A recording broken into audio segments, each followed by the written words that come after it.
Ρε τι λες ρε τι 200.000 προβολές ρε. Ρε έφτιαξα μια playlist πριν από 2 χρόνια πόσο ήταν. Μπορεί και 3.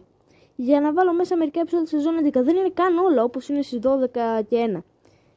Και για κάποιο λόγο 200.804 άτομα μπήκαν σε αυτή την playlist. Και παρακαλώ please ας στηρίξουμε και την 12 και την 1. Στη στηρίξουμε γιατί όχι. Οπότε ας στηρίξουμε και αυτές στις 12 και 1.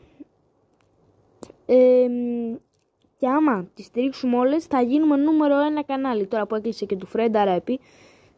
Σας ευχαριστώ πάρα πολύ όλους εσάς τους 200.804 περίεργους που καθίσαν να δείτε αυτή τη χάλια playlist. Καλύτερα δείτε στη σεζόν 12 και τη σεζόν 1. Οι οποίες εντάξει δεν πιστεύω να φτάσουν και αυτές 200.000, αλλά πάτε 3-4 χιλιάδες, αυτό νομίζω μπορούμε να το κάνουμε.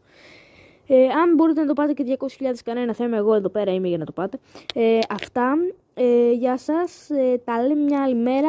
Εν τω μεταξύ δεν ανέβαζε κάποιο καιρό σε αυτό το κανάλι. Θα ανεβάζω πάντως. Περιγραφή πάει στράφη βίντεο σχεδόν κάθε μέρα. Τέλος πάντων, ευχαριστώ πάρα πολύ για τις 200.000 προβολές που χτυπήσαμε. Δεν ξέρω καν πώς το κάναμε. Ευχαριστώ πάρα πολύ. Αυτά.